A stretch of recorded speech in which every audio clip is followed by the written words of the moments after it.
За, галзуу анимашн сувагтан тавтай морилцгоо манайхан. За энэ удаад борон та нартай 2024 онд гарч байсан Ultraman Rising нэгэн галзуу сонирхолтой анимашныг ярьж өгөхөөр сонголоо. Бродн бол Pacific Rim гэдэг нэг галзуу кинотой төстэй санагдлаа. За тэгээд энэ галзуу сонирхолтой анимашныг 100% дээд зэргийн Japonica сортын будаагаар хийсэн премиум ангиллын эрүүл снэк Messi-тэй хамтран хүргэж байна. Тандар маань тэгээд сабадраагүй болсон ба адардсан бол лайка дарахтал тэгэл болоо явчих юм шүү дээ.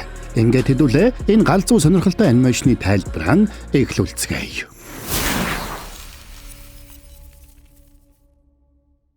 За Кенжи Сатоху багасаа л шилдэг бейсболын тамирчин болохыг хүсдэг байлаа. Хүүгийн ээж бейсболын улаан фэн байж Кенжигийн өөр нэг мөрөөдөл нь Ultraman гэх супер баатар болж эх орноо кайжунуудын дайралтаас хамгаалах байлаа. Аав нь үе хүүгээсээ чи алдартай бейсболчин болох эсвэл Ultraman болох хоёрын нэгийг сонгоно гэвэл алийг нь сонгох уу гэж асуудаг байсан ч хүү тодорхой хариулт өгч чаддаггүй байлаа. За тэгээд Кенжи аав ээжийнхээ хамтар аз жаргалтай амьдардаг байсан ч нэг өдөр хот руу нь Gigantron гэх аврах том кайжу дайрч ирснээр бүх зүйл өөрчлөгдөнө.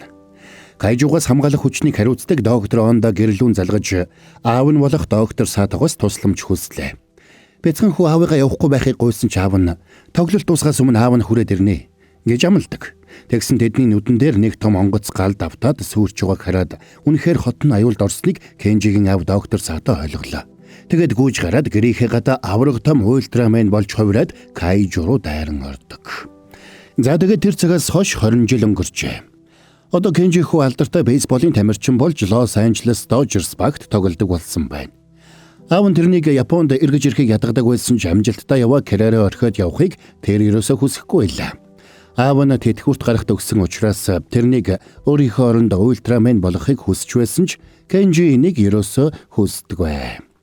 За тэгээд Кенжи Лос Анжелес Dodgers багаасаа Японы алдарт Tokyo Giants багт шилжиж ирнэ. Кенжигийн ээж тэр багийн улаан фэн байж хэвлэлийн хурлын үеэр өөртөө дэндүү итгэлтэй Кенжи сэтгүүлчдийн асуултад чадварлагаар хариулж ирсэн ч Wakito Ami гэгч сэтгүүлч тэрнээс та багада ээжтэйгээ Америк явсан гэдэг. Таны энэ удаад эргэж ирсэн чинь гэр бүлийн асуудалтай холбоотой гэж зарим хүмүүс үзэж байгаа. Та энэ асуултанд хариулахгүй юу? Гэсэнд Кенжи эвгүй байдалд ороод уучлаарай, фэнүүдтэйгээ уулзалттай учраас хэвлэлийн хурлаа одоо ингэ дуусгая гэд гараад явна. Гарч ирэхтэн цаганд нь тохиолдол ирж Токиогийн Акихабара дүүрэг рүү Ниронга гэх кайжу дайрсан тухай мэдээ ирлээ. Тэгэд Кенжи Ultraman болж хувираад Ниронгатай тулалдсан ч туршлага муутай. Бас өөрийгөө гайхуулах дуртай учраас тэрэнд ялагдаж хотын төвийг бүхэлд нь сүрүүлэх шахна.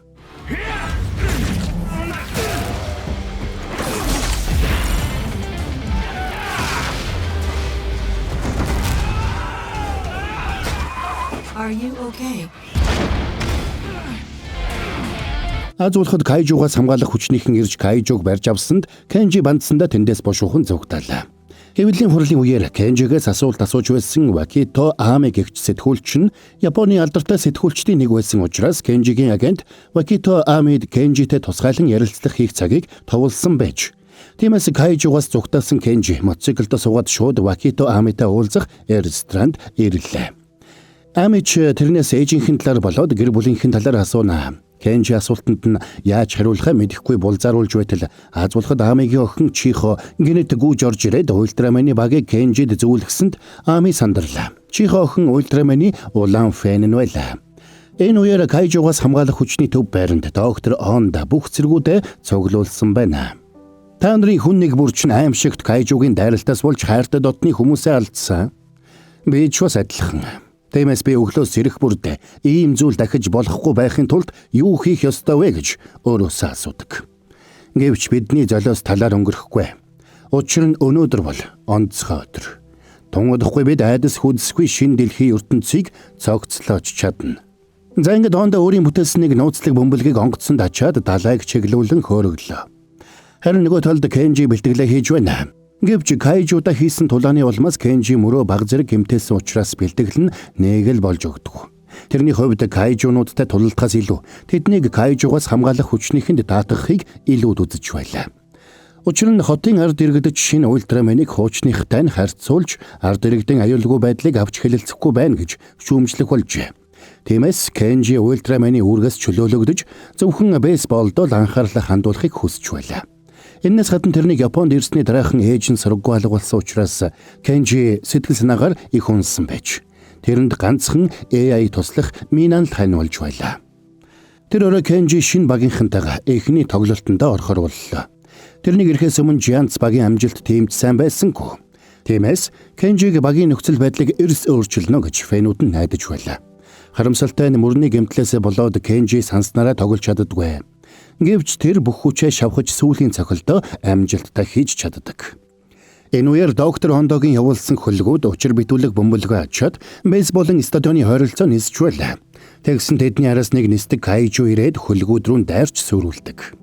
Тэр аврах том кайжуг Gigantrон болохыг Кенжи шууд танилаа. Gigantrон сүрсэн хөлгүүдийн дундуур явсаар аврах том нууцлаг бөмбөлгийг аваад явах гэсэн ч Кенжи Ультрамен болж хувираад тэрэн лүү дайран орно. Тэгсэн Gigantrон Кенжигийн төсөөлснөөс хайвгүй илүү хүчтэй байлаа. Тиймээс Gigantrон Ультраменыг цэнгэлдэх хүрээлэн дээр унгаагаад бөмбөлгийг аваад явлаа.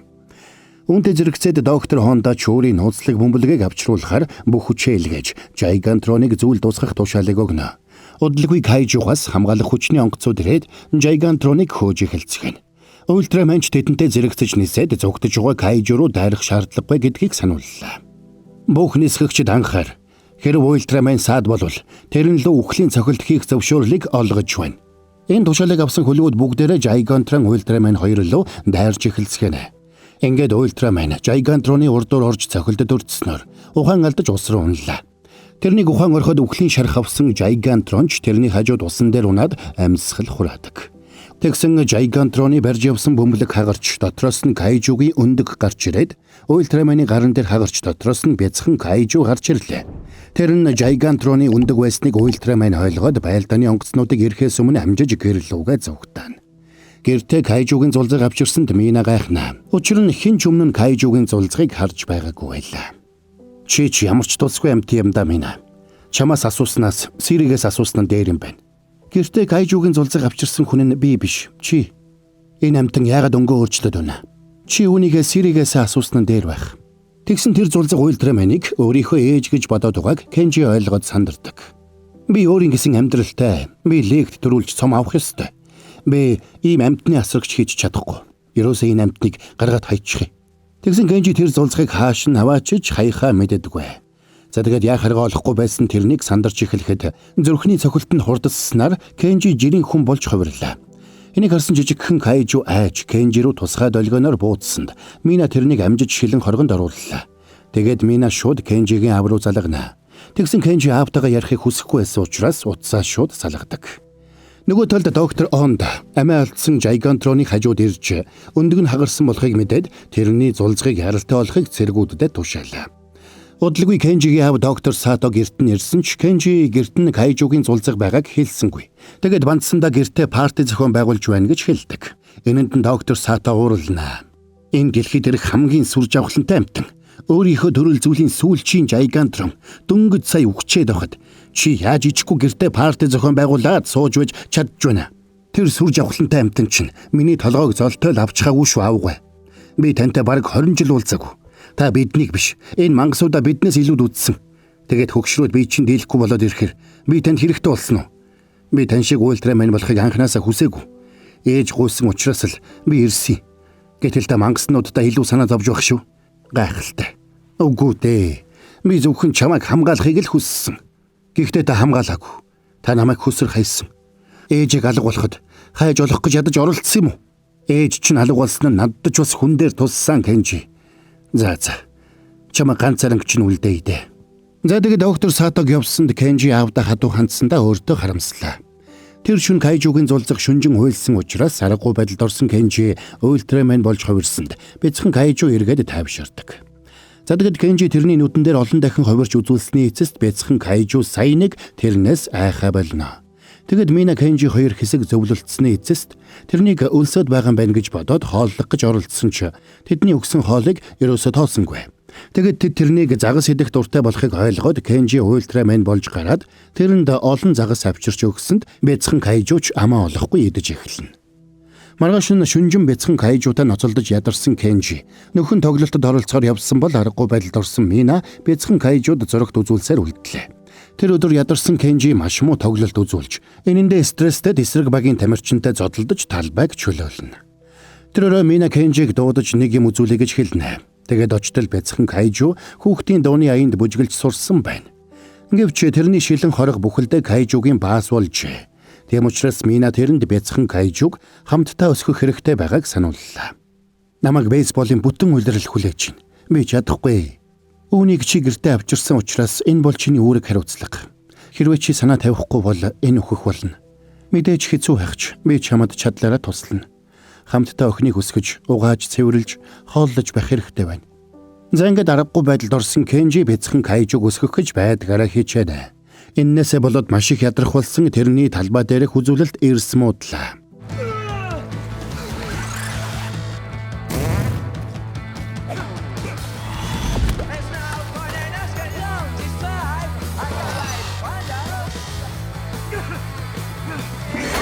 Арав дараалан ялагдлаа. Кен Сато карьерийнхаа хамгийн муу үзүүлэлттэй улирлыг үргэлжлүүлж байна. Сато Японы бейсболын хэв маягт ерөөсөө дасаж чадахгүй байгаа бол л тоо. Ядаргааны туйл болсон Сатод бейсбол тоглох ямар ч хүч байсангүй. Удалгүй ахлах дасгалжуулагч нь тэрнийг өрөөндө дуудаж тоглолтоо эрс сайжруулахгүй бол өрсөлдөгч багтаа тэрнийг зарах болно гэдгээ хэлдэг. Тэгсэн Сато ихэндээ дэлбэртлээ уурална. Гэвч гэртээ ирсэн хойно Кенжи цөхөрсөндөө цорхирэн уйллаа. Учир нь тэр байдгаараа хичээж байсан ч бүх зүйл тэрний бодсноос эсэргээрээ болж байлаа. Мина тэрнийг тайвшруулах гэж янз бүрээр үзэж байсан ч юу ч Кенжид тус болдгоо. Тэгээд тэрнийг найз руугаа залгаж сэтгэлээ онгойтол ярихыг зөвлөсөн ч Кенжид ямар ч найз байсангүй. Аргаа барсан тэр Токиод гайгүй таньдаг ганц хүн болох сэтгүүлч Ами руу залглаа. Тэрний гинт залгасан Ами гайхна. Тэгээд яриаг нь сонсож өгснийхөө хариуд тэрнтэй албан ёсны ярилцлага хийхээр тохирдог. Чи яаж бүхнийг амжуулдаг юм бэ? Ажлаа хийгээд хажуугаар нь хүүхдээ өсгөдөл. Цонхоор үсэрчмээр санагддгүй гэж юу? Кен, чи нууц хүүхэдтэй болчихё юу? Хэрвээ тийм болж сенсацтай түүх болно шүү. Үгүй дээ, зүгээр л сонирхоод. Үннийг хэлэхэд их хэцүү шүү дээ Кен. Хүүхэд гэдэг заримдаа яг л бяцхан мангас шиг байдаг. Гэхдээ үүнээсээ илүү биднийг баярлуулдаг. Тэд өөрсдийн гэсэн оюун бодол, зүрх сэтгэлтэй. Өөрсдийгөө хэн болохыг таньж мэдэх гэж байдгаараа л хичээж байдаг. Харин тэдэнд тусалж чадах цорын ганц хүн нь бид. Тэгсэн бид өөрсдийгөө таньж мэдэх гэж ядаж явах хүмүүс шүү дээ. Гэхдээ энд л гайхамшиг оршдог юм. Би охиноо харж байхдаа өөрийгөө илүү их таньж мэддэг. Тэгсэн Кенжигийн сэтгэл хөдлөөд бяцхан кайжууд бейсболын цахиур авчирж өглөө. Учир нь бяцхан кайжу бейсболд сонирхолтой болохыг Кенжи анзаарч. За тэгээд Кенжи Минагийн тусламжтайгаар бейсболын талбайн симуляцийг асааж хамтдаа бейсболын бэлтгэл хийж эхэлнэ. Тэгэд Кенжи бяцхан кайжууд бейсболын үндсэн техникийг зааж өгөхөөр оролдоно.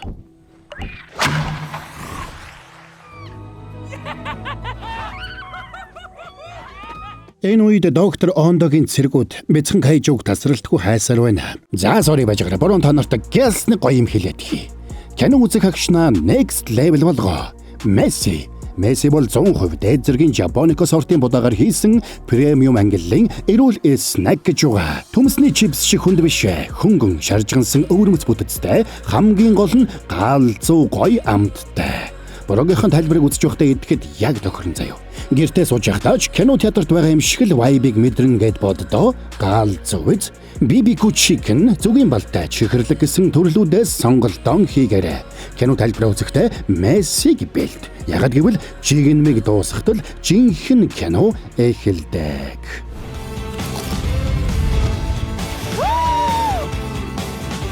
Месси шин мэдрэмж. За, тайлбараа үргэлжлүүлцгээе. Маргааш нь Кенжи амлсан ёсоор Амитай хамт оройн хоол идэнгээ ярилцлага өгөхөөр гэр бүлээрээ очих дуртай байсан нэг хоолны газарт очлоо. За тэгээд Амитай уулзах үеэр Кенжигийн цаганд тохиолдол ирсээр байсан ч тэр Амид ярилцлага өгнө гэж амласан учраас тохиоллоо үл тогоод тэрнтэй ярилцсаар байна. Энэ үеэр бяцхан кайжу зогсохдоо шилэн хоргоо цоолж хоргоноосоо гарсан байж бяцхан кайжу зогсох бүрдээ тусгай долгионоор буудаж Кенжигийн гэрийн доторхыг сүйтгэж байлаа. Мина тэрнийг саадуулах гэсэн ч яаж чаддаггүй. Тэгсэн Кенжи нэг юм утсаа аваад бяцхан кайжуг гэрийг нь сүйтгэж байгааг хараад сандарч уучлаарай гэр бүлийн асуудал гарлаа гэж хэлээд харах хурдаараа гуйлаа. Энэ үеэр гэрээс нь гарч ирсэн бяцхан Кайжу Кенжигийн сурталчилгаа бүхий агаарын бөмбөлгийг олж харна. Тэгээд баярлсандаа агаарын бөмбөлгийг дагаад хол үсэрсээр Токиог чиглээд явдаг. Тэгээд Токиод ирсэн бяцхан Кайжу хайд сандраад хотыг үүмэлж эхэлсэн бол энэ тухай мэдээ авсан Кенжи ч мотоцикл дагуу тэрний байгаа зүг рүү яаран хөдлөлөө. Нөгөө талд доктор Хондоч хөлөгтөө суугаад бяцхан Кайжу руу чиглээд явж байлаа. Бяцхан Кайжу ч хотоор нааш цааш гүйж өмүүлнэ. Кенжи ирж ойртож очоод Ультрамен болоод тэрнийг барьж авах гэсэн ч бяцхан Кайжу тэрнийг өөртөө тоглож байна гэж бодоод зовогтаачхна. Ультрамен араас нь хөгөөд нэг цамхаг руу хавирч байхад нь гүйцэж очлоо. Энэ үеэр доктор Хондогийн цэргүүд ирж бяцхан Кайжуг унтуулдаг сумаар буудсанд тэр ч цамхагаас унлаа. Унжууга тэрнийг Кенжи амжиж барьж авсан ч бяцхан Кайжугийн нэг гар нь мултарч гэмтдэг. Кайжуг тэрсэн Ультрамен лөө Кайжугаас хамгаалах хүчний хөлгүүд буугаа чиглүүлээд бяцхан Кайжуг яралтай өгөхийг шаардсанд уралсан Кенжи огцом үсрээд тэнгэрлэг хөөрөө тэндээс зугтаачихна. Тэгээд айд сандарсан Кенжи бяцхан Кайжуг гэртээ авчираад шууд аавыгаа дуудлаа. Аав нь ирээд гар нь гэмтсэн бяцхан Кайжуг хараад гайхаад баярлдаг. Харин өөрийнх нь хүүхдээс өөрсдөө бяцхан Кайжуг гэмтсэнд Кенжигийн санаа зовж уйлахшаахч байлаа. Тэрний аав доктор Саточ бяцхан Кайжуг тайвшруулж угаад хугарсан ясыг нь нийлүүлж өгдөг. Энэ үеэр доктор Хонда бяцхан охин Акикогийн хон бичлэгийг үзэж байна. Тэрний охин болон эхнэр нь Жайгатроны дайралтаас болж амиа алдсан байж. Тэр бяцхан Кайжугийн дууны долгионоор гэрээ олох чадварыг ашиглаад Кайжугийн арлыг олж арлыг юучгүй устгахаар төлөвлөж байлаа. Доктор, энээс өөр арга зам байхгүй гэж юу? Чи гэр бүлдээ хайртай юу? Би эхнэр охин хоёртойгоо нэгч болов өдөр хамт байхын тулд юу ч хийхээс буцахгүй. Үнэн дээр би энийг хийхийг хүсэхгүй л байна. Би чинь анчин биш эрдэмтэн хүн шүү дээ.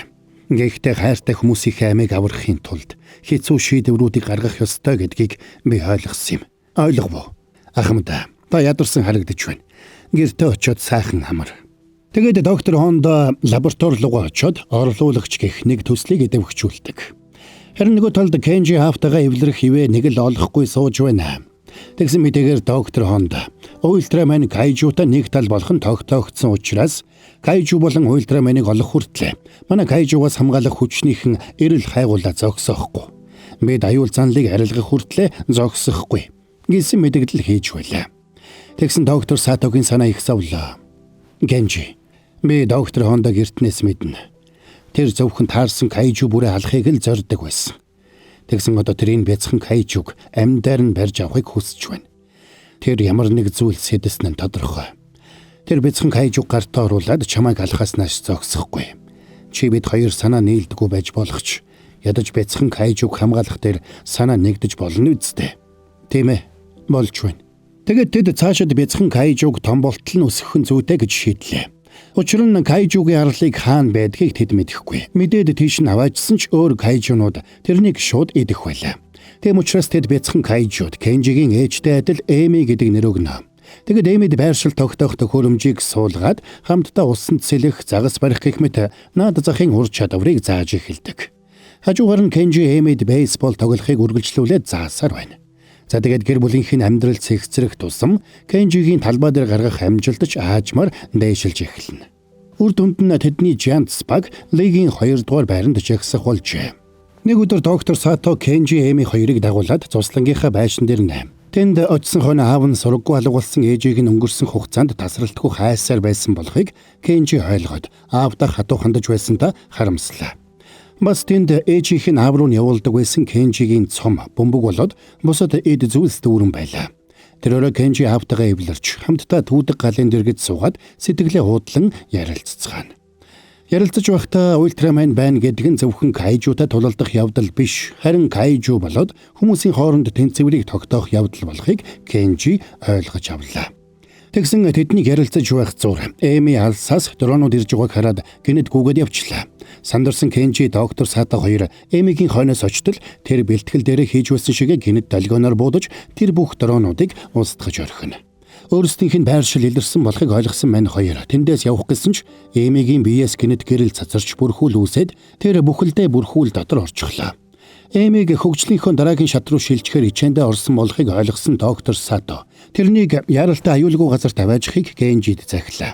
Тэгээд доктор Сато минь хоёр хөлөгтөө суухаар явсан ч энэ үед тэнд ирсэн дронууд гал нээж хөлгийг нь дэлбэлээд доктор Сатог хүнд шархтуулна. Уралсан Кенжи ультрамен болж хувираад дронуудыг бүгдийг нь эвдсэн ч энэ зур нэг дрон Эмигийн бүрхүүл рүү байршилт огтогч харваж амж чадах нь. Энийг мэдээгүй Кенжи Эмиг бүрхүүлтэй нь гэртээ авчирчээ. Доктор Сатогийн бич маш муу байлаа. Өөр цайхад Эми бүрхүүлээсээ гарч ирэхдээ далавчтай болсон байна. Тэгсэн энэ үеэр алсаас Кайжугийн дуу гарч нар мандах зүгээс Жайгантрон ирж яваа харагдлаа. Энийг харсан Эмиж баярлж тэрнийг чиглээд ниснэ. Кенжи аавыгаа Минад захиад өөрөө Эмигийн хойноос явах гэсэн ч пууж нисэж ирээд тэдний гэрийг дэлбэлж орхино. Кенжиг ухаан ороход гэр нь юужгүй сүдчихжээ. Мина хизэмэдгүй унтрах гэж байлаа. Дэлбэрэлтээс болоод доктор Саточ бас сэхэний төхөөрөмжтэйгээ хамт дэлбэрсэн байж. Энэ үеэр засал авахгүйгээр гэмтсэн Мина газар тунлаа. Би чамайг хүүхэд байхаас ч насарсан. Чамд аав ээжийн чинь хоёулангийнхэн чанар бий. Чи бейсболын гайхалтай тамирчин хүнч. Эцсийн дүндээ ультрамен байхын тулд төрсөн хүн. Одоо явж Эмиг авар. Эмигийн биед суулгасан байршилт огтоогч одоо ч ажиллаж байгаа. За тэгэд Мина унтарсанд Кенжи ультрамен болж хувираад тэрний хойноос яаран хөдөлнө. Энэ үед Мина нэг робот Кайжуг тойрон эргэлдэнэ. Доктор Хондогийн орлуулагч төсөл нь тэр робот Кайжу гэж. Тэгсэн бяцхан Эми тэрнийг жинхэнэ Кайжугаас ялгаж чадахгүй байлаа. Эми робот Кайжуг дагуулж хаашаа ч нисэж байна. Тэдний холгүйхэн доктор Онда үндсэн хөлөгтэйгөө дагаж байлаа. Тэд Эмиг Кайжугийн арал руу очих болно гэдэгт итгэлтэй байдаг. Энэ үеэр ультрамен ирээд Эмиг авч явах гэж оролдоно. Энэнд нь уралсан доктор Онда авраг Жайгантронд тэрнлүү дайрах тушаал өгсөнд Кенжиж тэрнлүү дайран орж тэр хоёр ширүүн тулалдацгаана.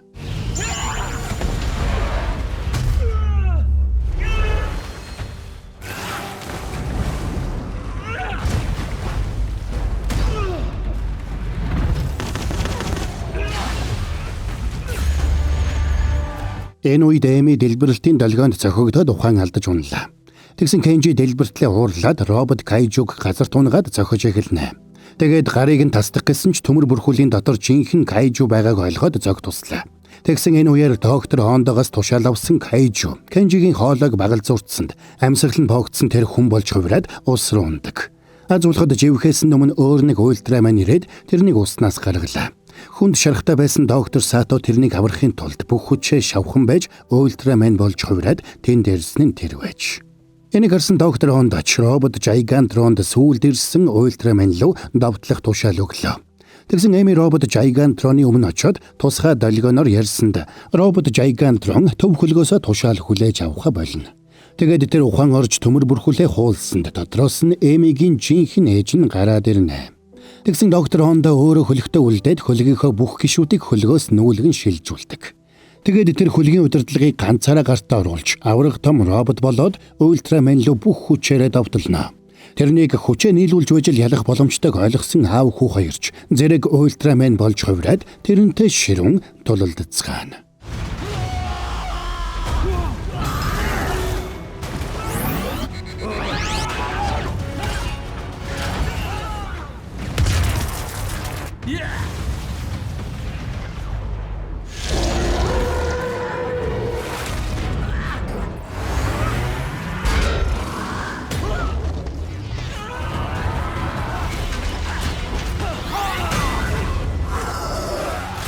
Ультрамен, би чамд итгэсэн.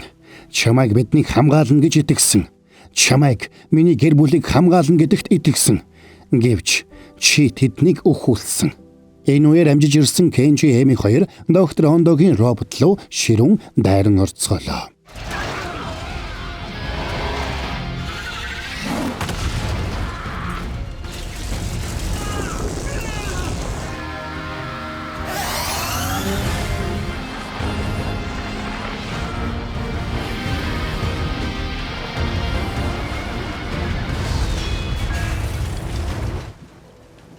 Эцэст нь аав хүү хоёр ультрамен Эми болоод Жайгантрон хамтын хүчээ нэгтгэж байж доктор Хондогийн роботыг буулгаж авч чадлаа. За тэгэд ялах найдваргүй болсноо ойлгосон доктор Хондо роботынхон өөрийгөө устгах гормыг эдэвхжүүлээд гэр бүлийнхнийхээ үлдээсэн сүүлчийн бичлэгийг үзэнгээ үхлээ хүлээж хэвддэг. Тэр мөчөд доктор Хондогийн робот дэлбэрвэл тэд бүгдээрээ үхнэ гэдгийг ойлгосон Кенжи хар хурдаараа роботыг чиглээдгүй лээ. Тэгээд доктор Хондогийн роботыг дарж хэвдээд өөрийнхөө биеийг тойруулж хүчтэй бүрхүүл үүсгэнэ. Өөрсдийг нь аврахын тулд Кенжи амиа золиослохоор шийдсэн болохыг ойлгосон аав нь Эмитэй хамт ирээд тэрнийг болиулах гэсэн ч бүх зүйл нэгэнд оройтсон байлаа. Ингээд хүчтэй дэлбэрэлт болж орчныг бүхэлдэн цагаан гэрэл нөмөрнө. Хотын иргэдэг хүчтэй дэлбэрэлтээс хамгаалахын тулд Ультрамен өөрийгөө золиослсон гэдгийг бүгдээрээ харсан учраас хотын иргэд одоо Ультраманд талархах болжээ. За ингээд бүгдээрээ Кенжиг үгсэн гэж бодсон ч аз болоход Ультраманы бие нэлээд бат бөх байсан учраас Кенжи хүнд шаргацсан ч амьд үлдэж чадсан байж. Дүрс солигдоход хүнд гэмтсэн Кенжи сэтгүүл чамид ярилцлага өгч байна. Тэр урдынх шигээ ихэрхэг бардам нэгэн байгаа болж. Хүмүүс тэрнийг Ультрамен гэдгийг мэдэхгүй учраас зөвхөн бейсболын талбай дээрх амжилтынхын талаар ярьж байлаа.